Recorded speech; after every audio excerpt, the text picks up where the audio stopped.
Hello and welcome, and thank you so much for coming to hear this story. So welcome to the life journey story of Myrtle Edwards.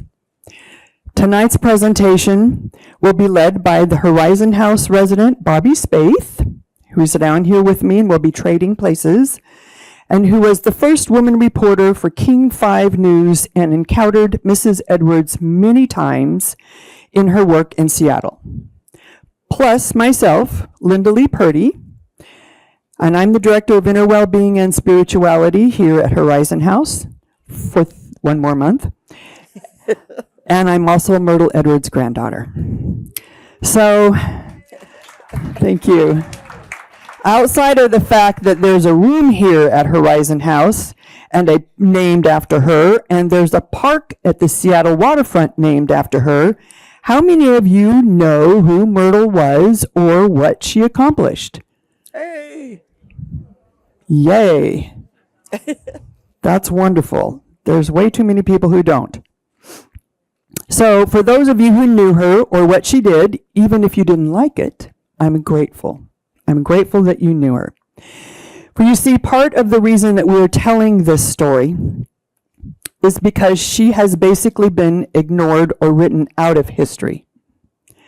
And I have had the goal to correct that ever since I came to work here 11 years ago, and only dreamt of it before then. There were too many times where I would show up at a park opening or something else, and people would say, "Who's Myrtle Edwards? Who's Myrtle Edwards?" So it's been missing. And thanks to Bobbie and her research skills plus hard work, we get to share Myrtle's story and bring her back to life tonight. Over the years, I've discovered that there is so little known or written about her in history. HistoryLink.org had a horrible photo of her that made her look like she had the flu. Thankfully, Bobbie remedied that with a new and better picture online. But their story was very short and totally inaccurate and inadequate. Plus, Mohai doesn't even have her name mentioned there, but that's my issue.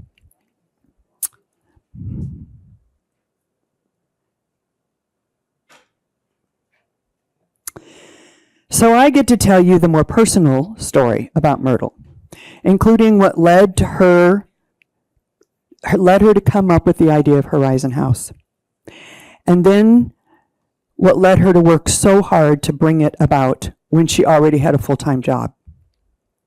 You see, Bobbie gets to fill you in then with the political history of Myrtle's work and what Seattle was like before the Edwards family moved here, and then about her impact on the city. We have both discovered and learned a lot preparing for this, especially, thanks to Bobbie, about my own family history and ancestry that I had no idea about. Plus Bobbie, more about the history and metamorphosis of this city. So this presentation is being recorded for the Horizon House archives, to be placed on the Horizon House YouTube channel, and hopefully there will be more ways for the Myrtle story to be able to be known and preserved in the future. So thanks so much again for being here tonight and to be a witness to this moment in history.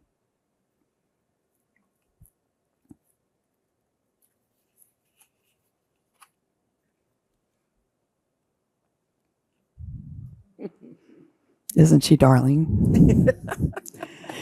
Myrtle Sassman Edwards was born in Chicago, Illinois on October 5th, 1894, to George and Irene Hawkins Sassman. Myrtle's heritage and then her family were both enveloped by tragedy. Myrtle's mom, Irene, who was born in 1830, was the oldest of 6 children who were born in Ireland and possibly immigrated to America during the Irish potato famine, which is in the 1840s. As children, and led by their parents, William and Elizabeth Gallagher Hawkins. According to the 1910 U.S. Census, Irene's father, William, was listed as sick and had not worked over the previous year. He was then a store clerk, and then he passed away, leaving his widow, Elizabeth, with 6 children to support her, plus her, them, and theirs as Grom. At first, we thought it was her supporting those children until I did the math. And 1910 is quite a bit different from 1830.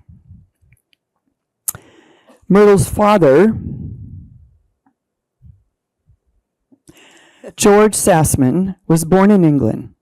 He became a Chicago police patrolman, and he was killed in 1916 when Myrtle was just in her early 20s. So that's Myrtle in the middle. Don't you love that outfit? It looks like his PJs. That is his uniform.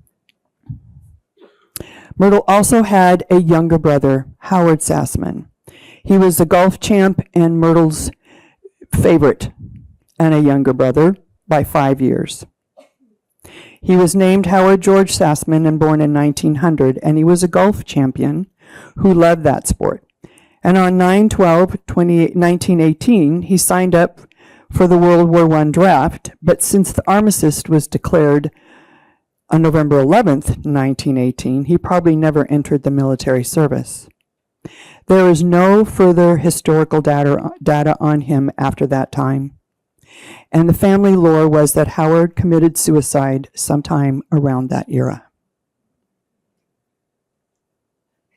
This is their home that they had in Chicago.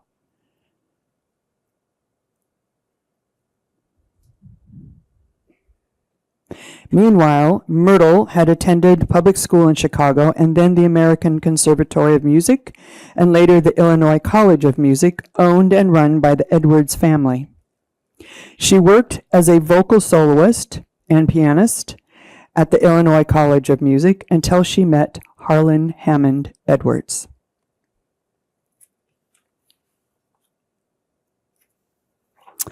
The owner's son, and then they fell in love. He was back from his Navy duties during World War I as a military photographer. Myrtle and Harlan married shortly after his release from the service, sometime either in 1918 or 1919. Harlan was already a graduate with special honors from the University of Illinois in civil engineering. He accepted a position as a city engineer of Danville, Illinois, where they moved to begin their life together. They both loved camping and nature, with a special interest in birds. They belonged to the Audubon Society and were part of a program to ban 10,000 birds, which helped the government in matters of pest control. In late 1922,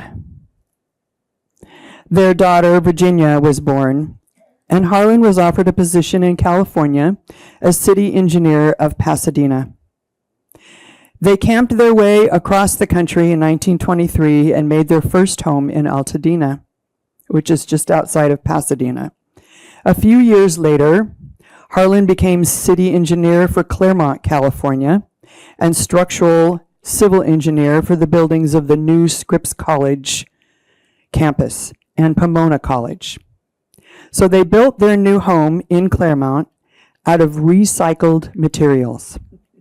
And I tried so hard to find a picture of it, and then I can't. But this included that the outside blocks that held up the home came from the damaged Route 66.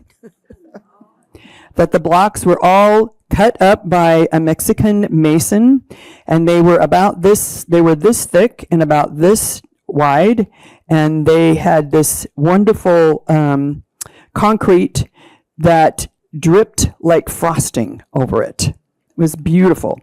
So also inside their home, their phone was in an old city phone booth.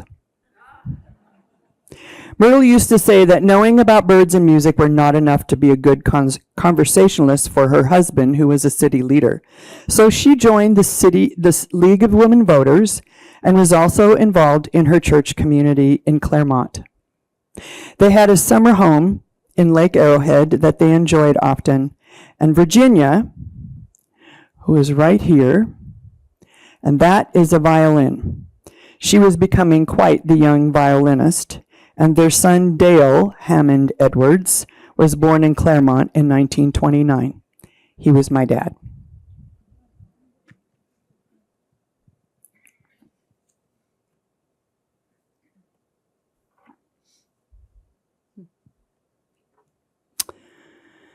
In 1941, Harlan moved his family to Seattle.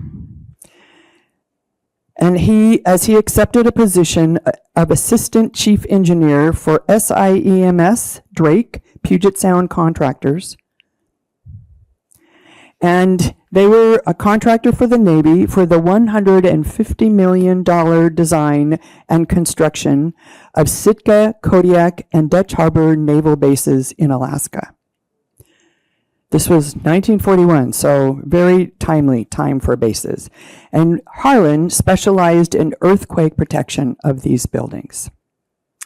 So they all moved to a comfortable brick home in Laurelhurst, one that I actually even remember.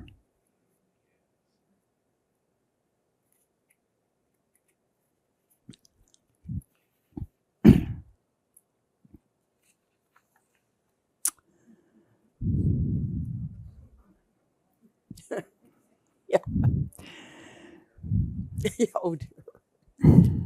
So they joined the University Congregational Church, where they met 3 other families, and they all bought High Bank beach properties side by side on Bainbridge Island. And this was part of the benefit of that, was when raccoons were cool to be pets. Then Harlan built a cabin there out of recycled materials that he collected from Seattle demolition jobs.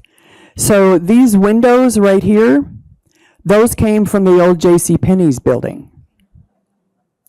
And then there's glass doors that have kind of this beautiful wooden frame on them, and those came from another department store that was torn down.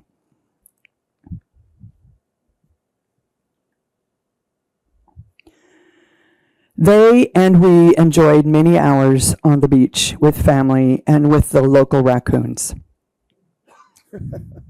Bet you can't guess which one's me.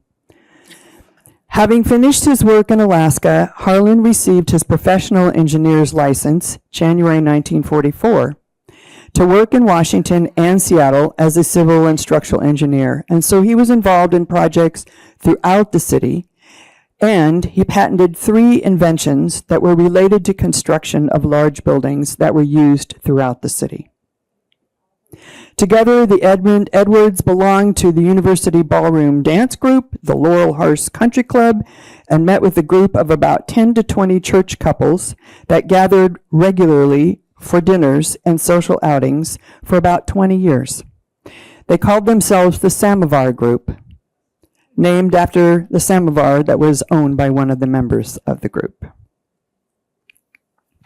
Myrtle and Harlan were charter members of the Seattle Audubon Society, the Northwest Bird and Mammal Society, the West Bird Banding Association, plus Myrtle was a counselor on the bird study for the Boy Scouts from 1944 to 1950, which included the future Governor Dan Evans and her son Dale, who both became Eagle Scouts.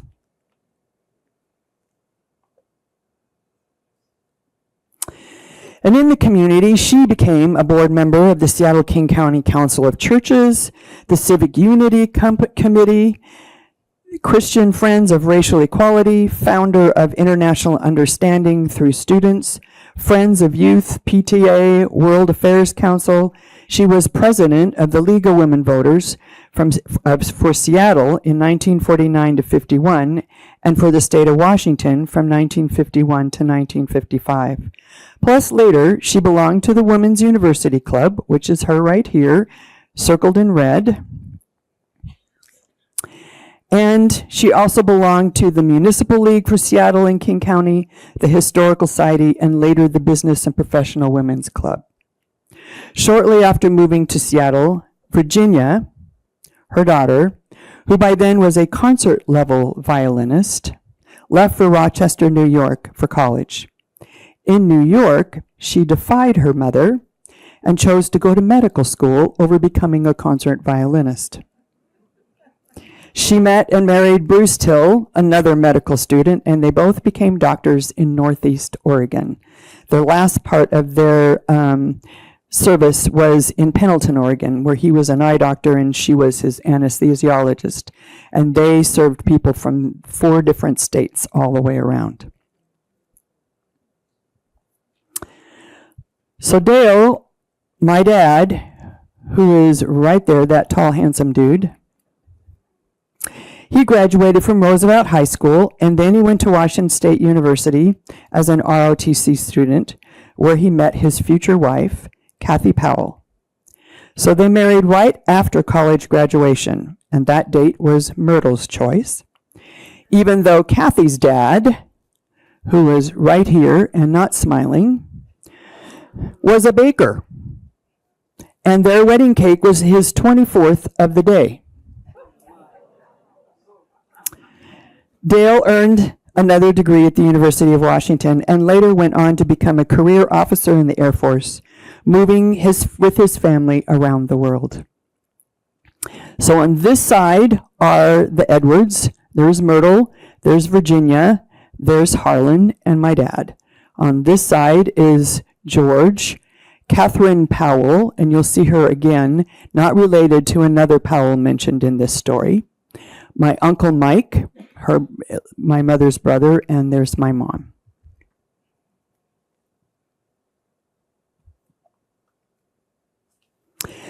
The September after the wedding, Myrtle went to the University of Washington to get a degree in business administration and political science, while also serving in the League of Women Voters as president. The other thing that is important is that Myrtle maintained her married name throughout her career afterwards as Mrs. Harlan H. Edwards. She felt that her contributions were more important as the wife of Harlan than promoting herself. And she took her marriage to Harlan seriously, as they were married for 55 years. And they were happy ones. You may need to help me. Okay. Somebody's going to have to turn my microphone on. She will. Oh, good. Anybody hear me? No? Huh? Risa? Oh, okay. Hi, everybody. It's not on, is it? No. Can you hear her? Can you hear me?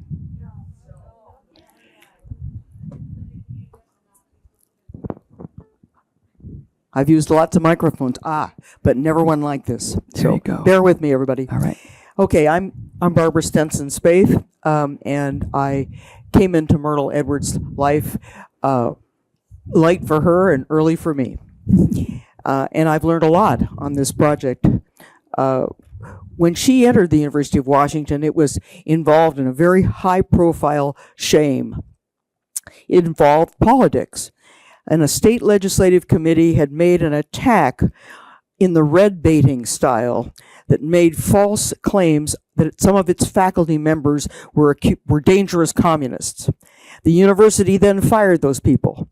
This had been the subject and is the subject of important historical attention, but Myrtle stuck to her curricula, and in 1953, she earned her political science degree.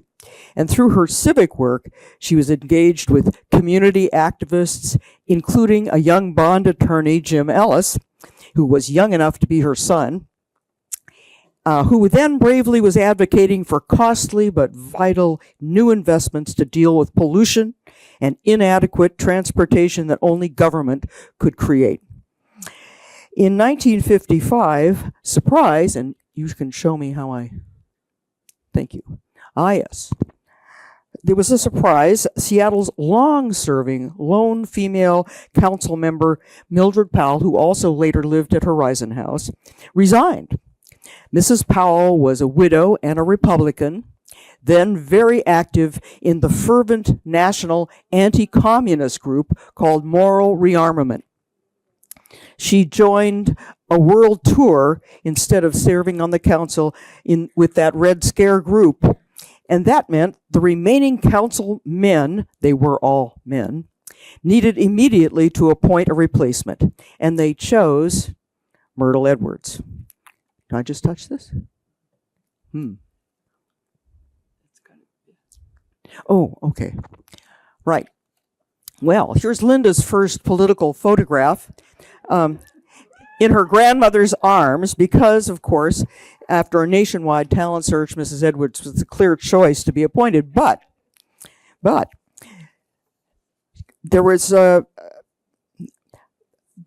little problem that if you wanted to stay on the council, you had to run for election. And, of course, she won. And in the somewhat murky clipping on the right, you'll find out that Myrtle finished with the top vote in that race in a time when city council members were elected citywide, and the highest voted candidates won. If there were 3 seats, 3 council people were elected. And she, of course, was the top finisher. In 1955, the same election elected a young reformer named Gordon Clinton. And Mrs. Edwards and Gordon Clinton became the nonpartisan reformist team. But plenty of entrenched elected officials and men in top city management, there were no women in those jobs in those days, were just fine with corruption and pollution. But that story would take a complete separate, how did I correct that? I can't do this. Ah, here we go. What's a nice lady like Myrtle Edwards doing in corrupt City Hall? But she persevered because it would take a whole program here to go through what was really wrong with Seattle at that time. But if you want a quick course, you should read Chris Bailey's book called Seattle Justice, which was published in 2015 for a short course in the talents of corrupt political officials. But back to 1955, Myrtle was ready to take up the council challenge, and her top campaign manager and booster was her husband, Harlan, who wrote to his friends about how she succeeded. He said, the Republicans thought she was one of them, and the Democrats thought she was one of them. And Seattle, of course, was filling with newcomers who saw that what they really needed in this city was change. And seeing that, Myrtle was trying to be a diplomat, but not a wimp. Her motto on a card she would hand out was, get all the facts from all the sides, analyze, compare, decide, and then act. Excuse me for being a non-techie here. I can't make it do. I can't make it go. And of course, Seattle at that time was busy bulldozing its history. Now, this is what the old Seattle Hotel looked like. It was gorgeous, it was lovely, and it became a complete collapse. It was abandoned in the mid-50s and then was bulldozed to become what one writer called the sinking ship garage. It's a shipwreck for sure, and it's still there. But as the least senior council member, Myrtle was assigned to the council by the councilmen to chair the Parks Committee, where they hoped that she would be content supervising some flower planting and not getting in their way in decisions about city electric utilities, water, sewers, garbage collection, and other crony contracts, and the underfunded, shabby city bus system, and of course, the payoffs to police and other city employees. But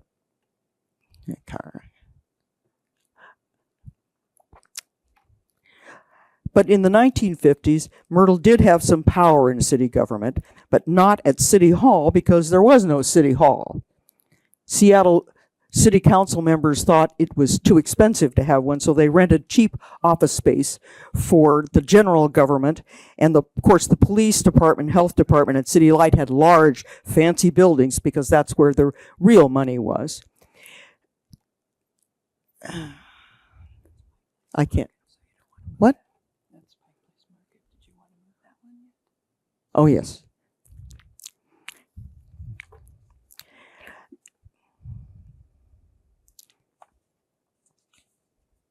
Thank you.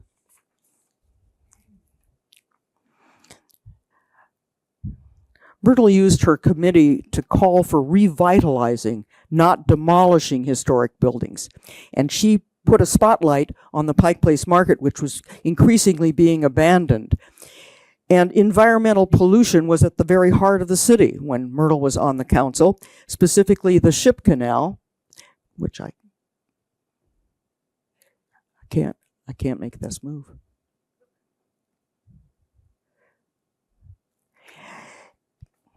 And she was able to get these polluted areas cleaned up, which is what city residents really wanted. But, you know, the suburban areas weren't prized like winners either in this area, and it was politically disorganized as well.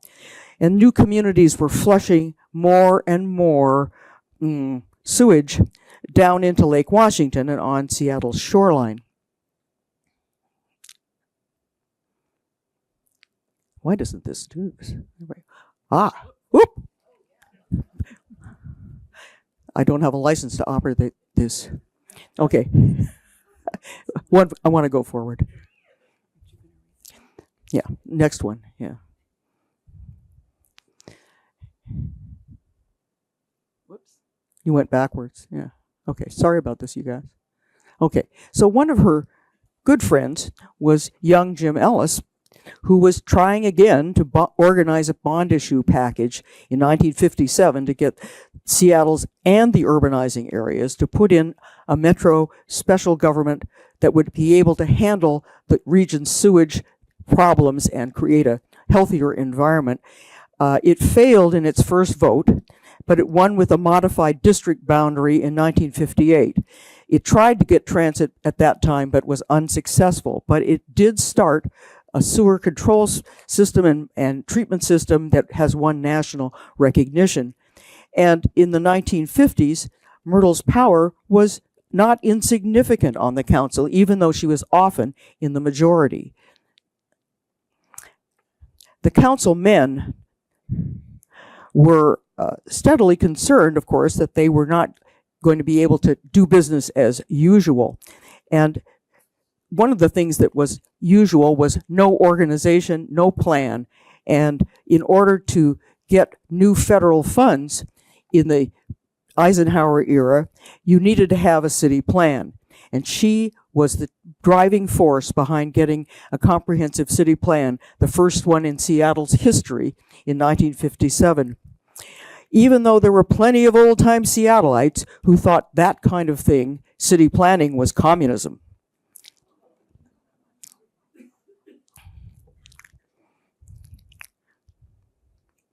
And now I'm going to hand this back to the lady who knows how to run the machine. And she's going to talk about what was keeping Myrtle busy outside of her day job.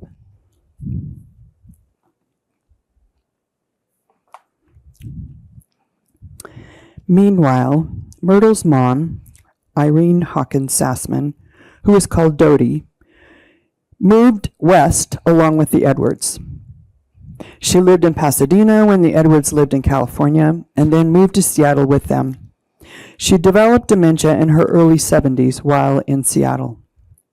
Dale recalled, my dad, recalled that Grandma Dodie used to live with them, and she would leave the house on her own and end up somewhere downtown lost.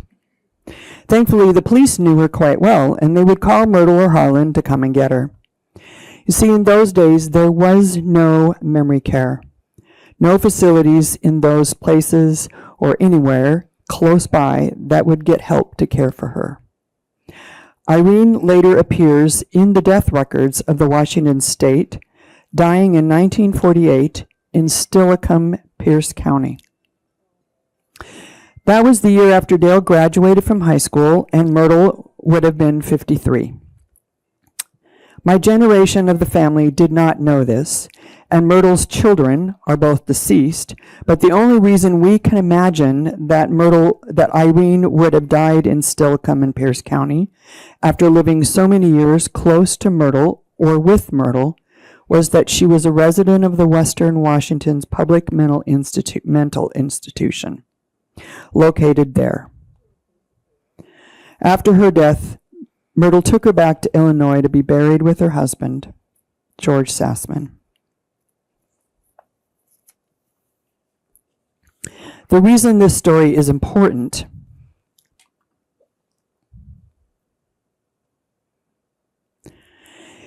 is how it inspired Myrtle to long for a forever home, for her and for Harlan and her community. She remembered a place in Claremont called Pilgrim Place, organized by the Congregational Conference down there.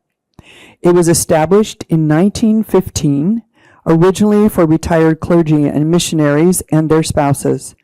It opened up to the larger congregational community, which interested the Edwards enough to want to go back there.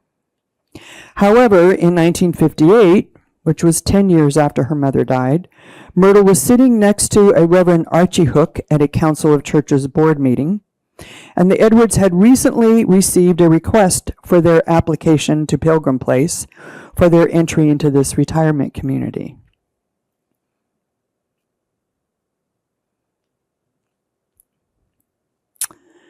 This community is still thriving today and very much like Horizon House, including residents leadership group, which with many committees that make and plan all of the activities and events for Pilgrim Place community.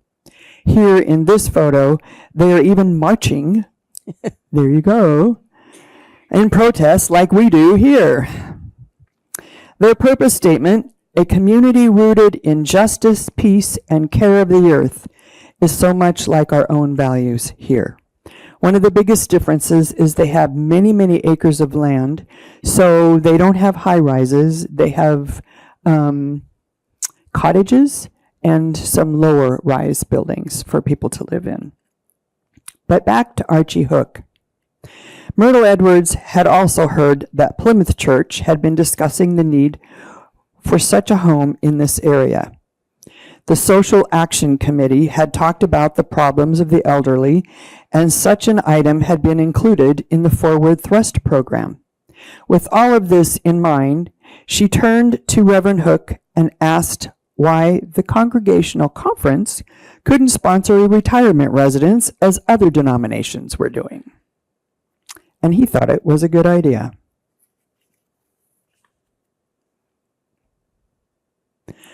So, the following week, Robert Wagner, then chairman of the board of the directors of the conference, who later moved to Horizon House with his wife, and then later their retired daughter also, asked Mrs. Edwards to convene a committee to study the problem of establishing a conference home for maturing citizens.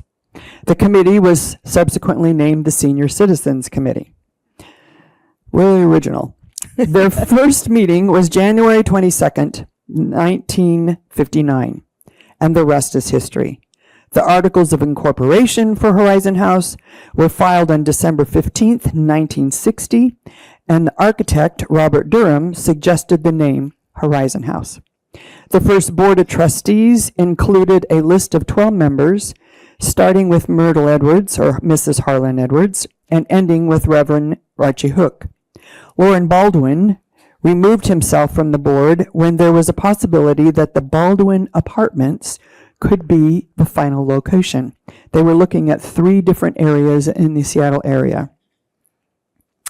But having an already built apartment building that was only 4 years old, it was apparently built in 1956, not 49 like we thought, and was perfect, with the only construction to be the common areas that were needed. So Harlan and Myrtle moved in on July 21st, 1961, in apartment 17D, which is now the accounting department. They were residents number 34 and 35. Plus, because of what happened to Myrtle's mom, with others' support, this became a forever home where no one can be kicked out for running out of funds. In this photo, you see Myrtle and Harlan. This is my other grandmother, the baker's wife, Kathy Powell, not related to Mildred Powell. That is me, and that's my little sister. So one of the things that Myrtle used to do with us is she would take us to the ballet or the opera or other musical performances, and then we would return to her apartment in 17D and create booklets of what we had just experienced. This was very productive because my sister really took off in the musical world and is now a women's chorus director. And in June, she will be the guest conductor of a full orchestra and 2 choirs at Carnegie Hall in New York. I get to go too. She wishes Myrtle was alive to see it and discuss it with her.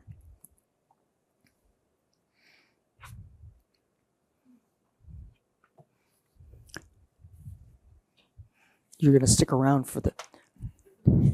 Don't leave. Okay.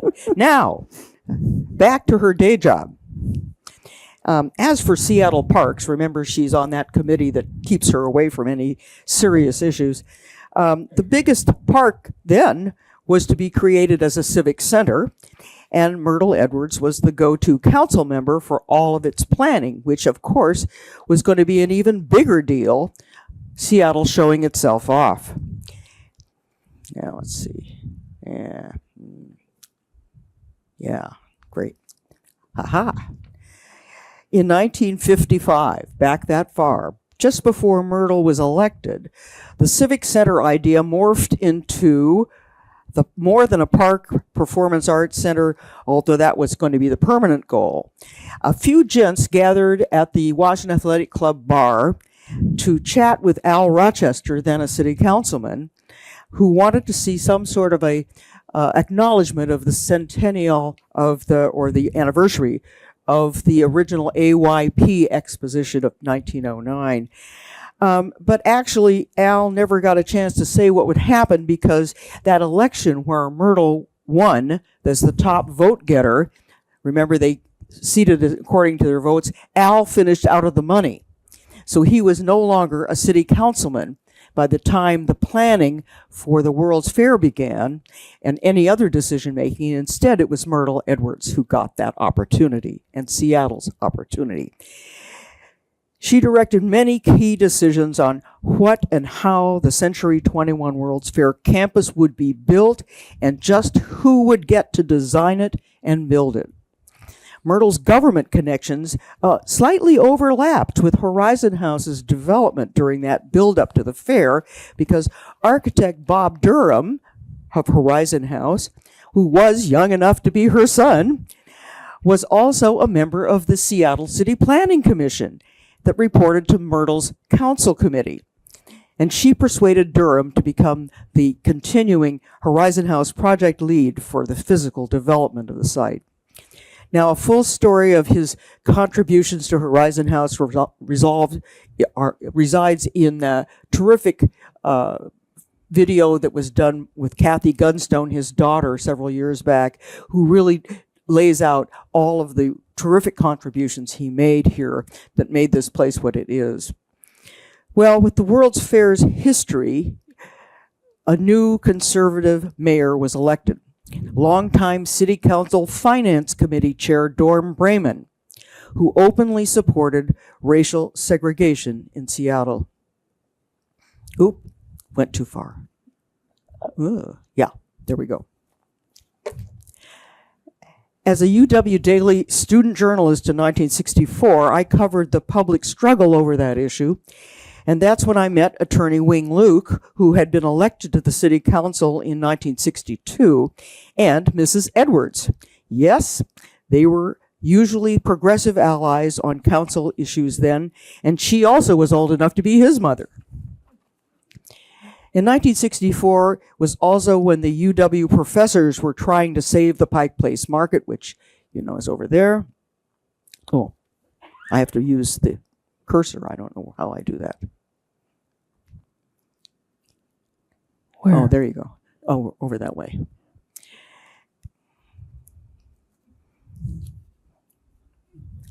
Thank you. So I found myself at the press desk and was relieved that Mrs. Edwards, who was older than my grandmother's, took me just as seriously as she did the other reporters. And it was that year that voters defeated open housing's ordinance 2-1. The council had refused to vote on the measure and sent it directly to the public for a vote. Now, Wing Luke had hoped for a different answer a compromise that might have won council approval, but that did not happen.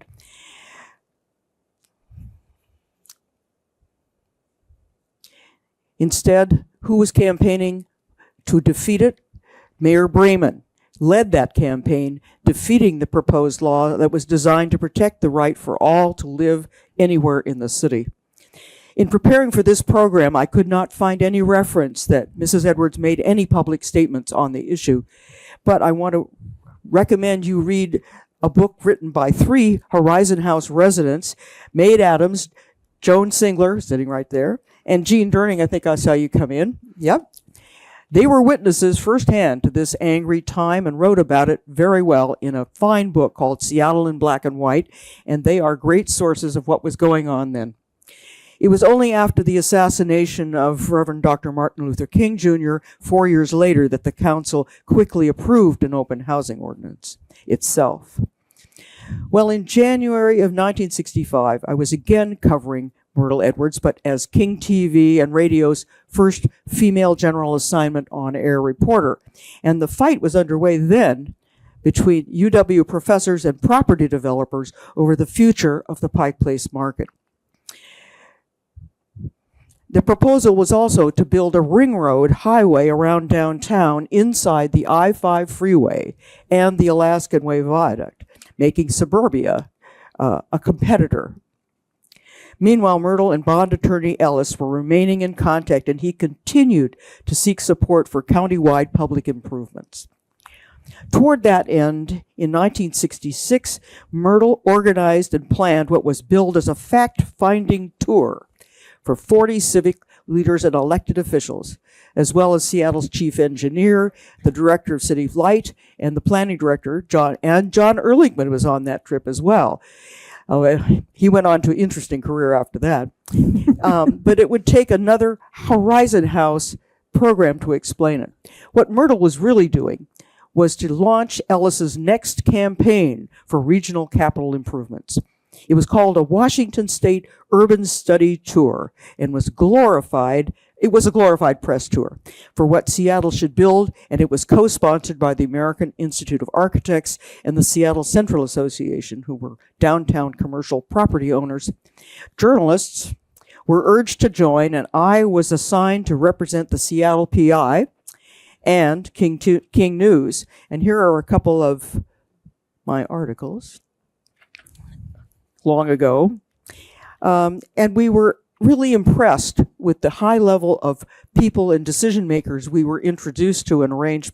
And included in this tour also was Minnie Hagmo. Some of you may know who she was. She was Phyllis Lamphere's mother and a resident of Horizon House. And she was on the trip. Phyllis was then a leader at the League of Women Voters and was building support for her own campaign for city council. But Minnie was a Horizon House advocate long before her daughter, and she was a wonderful, interesting companion on this trip, I'm sure, as Phyllis's representative. Well, we were shown an impressive redevelopment scene. We saw modern urban economics, rail transit, housing and parks, and amenities that made cities fun. And Myrtle and Harlan Edwards were durable guides. I also could get her interviews in the PI and on King for the folks back home. And it gave me a new appreciation for Mrs. Edwards, who was 72 years old. After our 2 weeks, we were back in Seattle, and focus groups were quickly organized by electeds and civic business leaders. There were priorities for Ellis's dramatic bond issue package that soon emerged and labeled the Forward Thrust campaign. That massive proposal went to the voters in the spring of 1968. The rail transit issue won a majority yes vote, but it failed to get 60%, which would have been necessary because it was a bond issue. Many valuable improvements, though, stand today in Seattle and in the suburbs that were approved as a result of Myrtle Edwards' PR tour, the foundation of the long-lasting Forward Thrust campaign. Now, one of Myrtle's top priorities had been the transformation of polluted Lake Union. I did that. How about that? Specifically, the old gas works owned by Puget Sound Energy's predecessor. shortly after her Forward Thrust tour, local architects, some of whom were on that urban study tour, were recruited by Fred Bassetti, an outstanding Seattle architect, and developed something called Action Better City, a specific proposal group for new ideas, specifically making Seattle better. It included photos by Mary Randlett, whose work you can see in the art hallway here of the artists whose work is represented. And it showed Seattle's urban ugliness, contrasted with architects' sketches. Thank you. You see on the left is the sketches, and then on the right is reality in 1968. Here's what was the possibility, and the proposal for what would be the gas works would be a verdant park with trees and grass and generally a removal of urban pollution. Well, in 1969, a vacancy on the city council meant a power struggle. And Myrtle Edwards won that fight, but it was not pretty. She finally got enough votes to appoint a good government choice, 32-year-old Seattle Times reporter Don Wright. But he lacked campaign experience and lost at the following election to one of Seattle's most colorful police officers, well known to journalists for his close relationship to corruption. That would be Wayne Larkin, who for many years, his beat was the cabaret detail. At that moment, Myrtle Edwards was 75 years old, and she let it be known she would be retiring before the upcoming election. Her colleagues then elected her council president, but any hope that she would be writing a memoir or doing an oral history was lost. She died that summer in a car wreck on a vacation trip with her husband and 2 cousins who survived. It would have been a terrific thing to have her perspective on all that she witnessed in civic life and the creation of Horizon House. She'd come late to the game of public service and respected the social norms that she'd learned from the time when she was growing up. And that eventually would bring some snickers and eye rolling at times for the changing world for women, and she never really relaxed about her name as Mrs. Harlan Edwards. She also never aspired to higher office, and she always focused on issues, as her card used to say, and then she acted. Okay, it's Linda's turn now.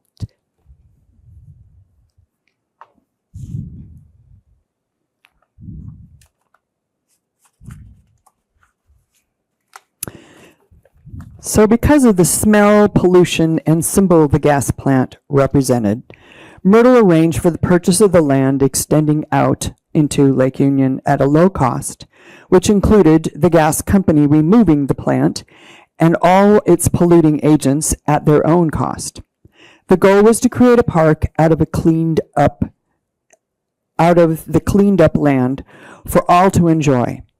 So whenever we traveled together, even overseas, if she would see a junkyard or uncovered dumping area, she would always say, they need to clean that up and turn it into a park. She really did. Myrtle was killed from a car accident on August 18th, 1969, at the height of her career, and only a few months before she planned to retire. So the city offered to name the gas plant park after her.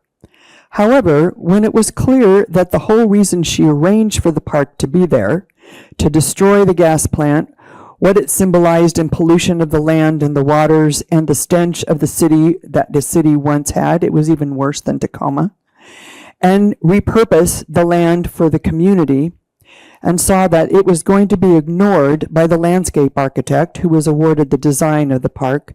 And even after I spoke at several town meetings about the new park plans, much to my dad's disapproval, I asked for Myrtle's name to be removed from the park and hopefully used at another future project. Despite the awards and fame Gasworks Park has been given over the years, our family has not been sorry we asked for Myrtle's name to be removed.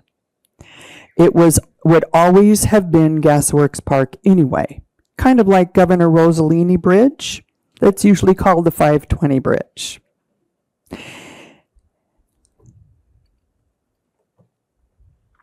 Yeah. And in 1976, the Elliott Bay Park was renamed the Myrtle Edwards Park.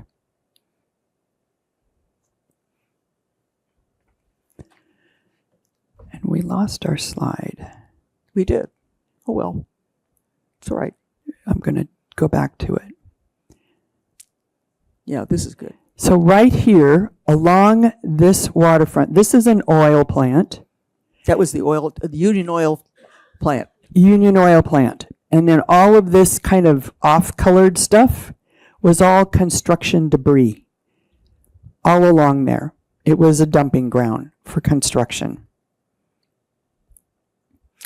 The oil plant turned into Sculpture Park. Yeah, right For a here good is reason. the Olympic Sculpture Park. Right. Because it had oil residue and was capped. And no one would build on it. So, in 1976, the Elliott Bay Park was renamed the Myrtle Edwards Park. 1976. Oh, this is the photo, and I'll tell you more about the photo in a minute. So, the park was renamed the Myrtle Edwards Park. I read a thank you letter from my dad at the grand opening, and it is the perfect park to be named after her. It's along the Puget Sound, looking west to Bainbridge Island and the Olympic Mountains, and she loved them both. It was made from a former construction dump, as we saw, seen in the city slide, and just like she used to say, turn it into a park. Plus, the 4th of Julyvers was there for many years, and instead of a gas plant named after her, another plant has been celebrated there with Hempfest.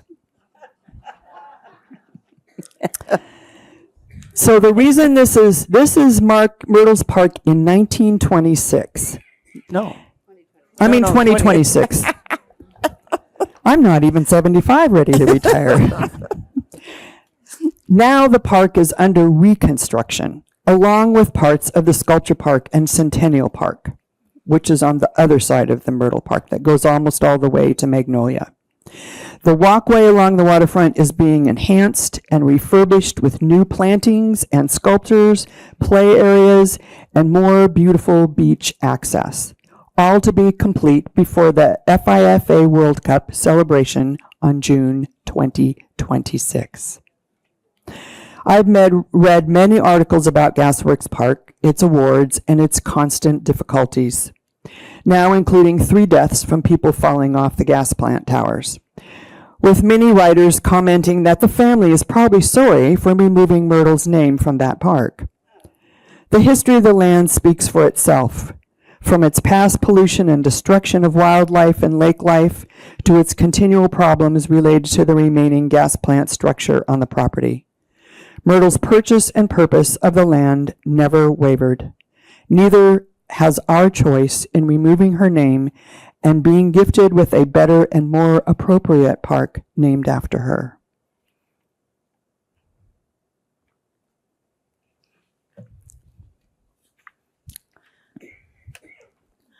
Well, she wasn't perfect, but much that was good in the Seattle of her day happened because of her. The Seattle Center, Forward Thrust projects, the impact of comprehensive urban planning, and she deserves credit for trying to change what was bad, even when she was often outvoted. But she was never rejected by the Seattle voters. And during her time on the city council, the city's population grew steadily, while other American cities had declined. It reached its all-time high to that date of 557,000, and then after her time, white flight and the Boeing bus contributed, but the population steadily declined, and Seattle did not again reach the population of Myrtle's day until the year 2000, 40 years later. Something to think about. And we have to thank her, most of all, tonight, for being the founder of Horizon House. It took recruiting and organizing and getting a lot of people to work together with a lot of moving parts, and she welcomed young professionals who were willing to support the project And then they got old and they moved in. We should keep in mind her dedication to diverse teamwork and nonprofit community spirit that would work together. Thank you.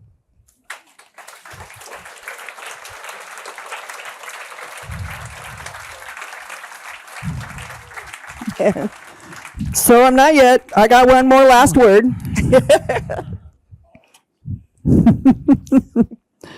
Myrtle was a wonderful grandmother, and we called her Grom. She used to say she didn't want to compete with our grandma, the other one. However, now I know from the origin story that it was also the name she called her Irish grandmother. She earned Citizen of the Year awards from Seattle Beautiful in 1964, and her colleagues used to say she was this calm and graceful woman. But I also know she was a formidable force who could tell someone to go jump in the lake and look forward to the trip. And she is still missed today. Thank you. So thank you so much for being here today.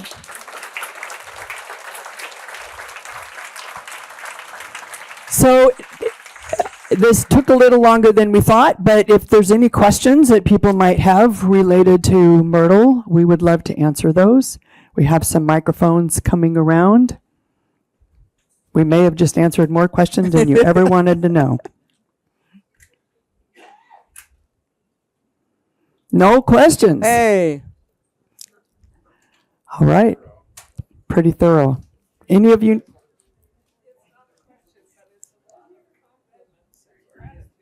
Hold on a second. Here, use the microphone. Oh, sure. Thank you. Not a question, but certainly compliments and gratitude for such a beautiful presentation of a beautiful life well lived. Thank you.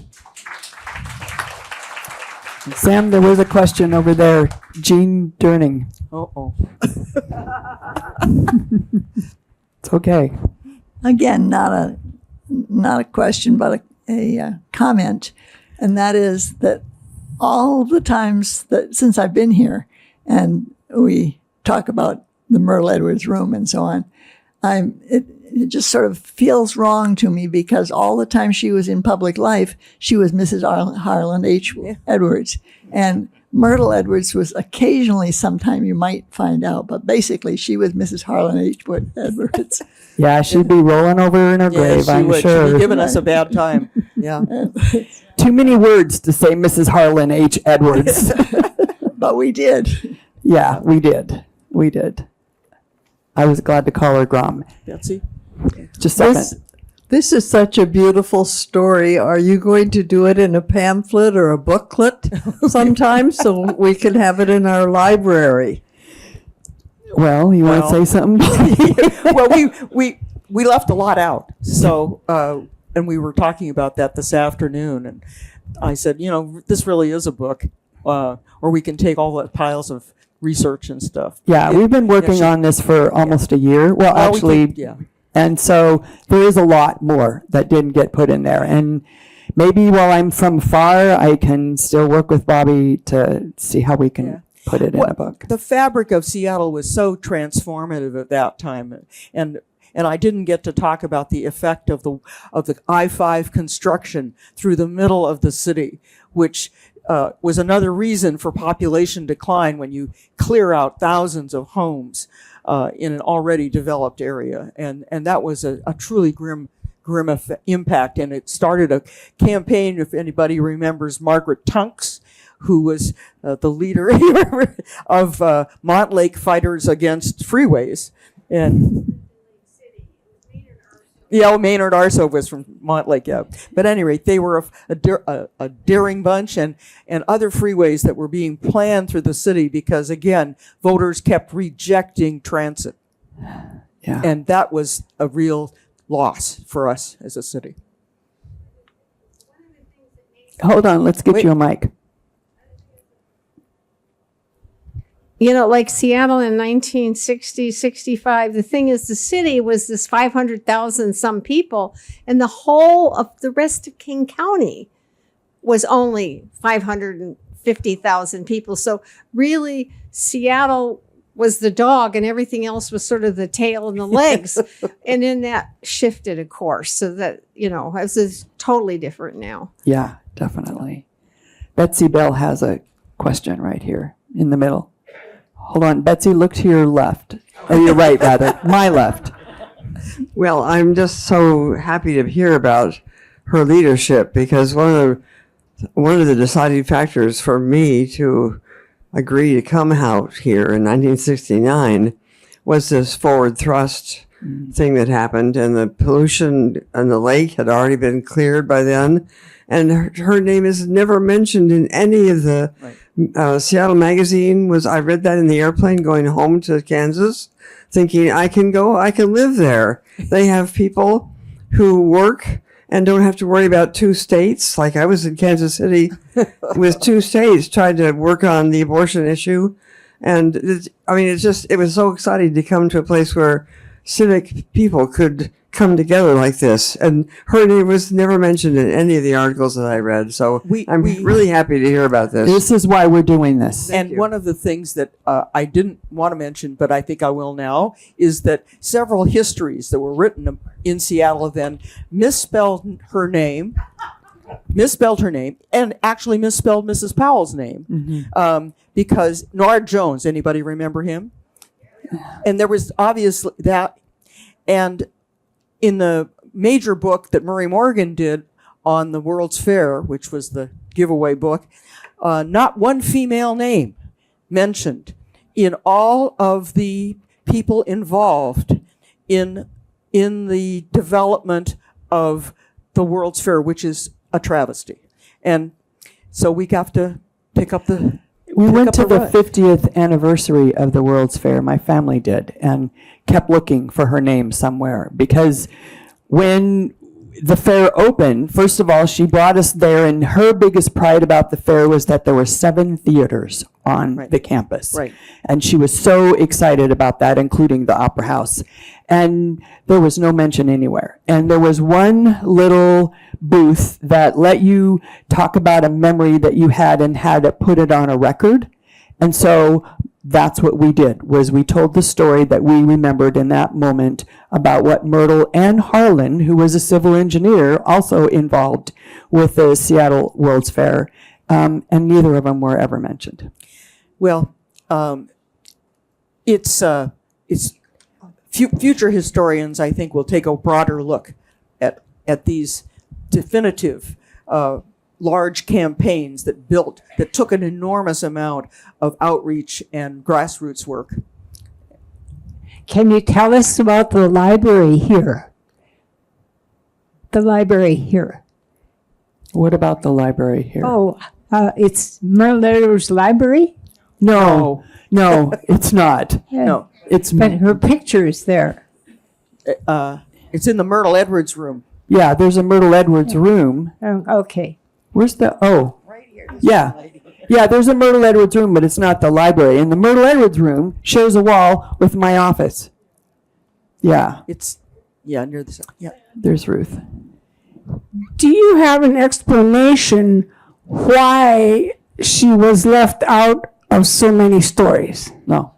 I think I will have I'll take a stab at that, is that she died so abruptly, and it was a shock, and there was an appointment, and things rolled on, and it was a busy, difficult time with lots of serious issues, and life goes on, and it just never has gotten the conclusion. As I said in my notes, that it's a shame we didn't have a chance for her to do a memoir, for her to be a historic interview.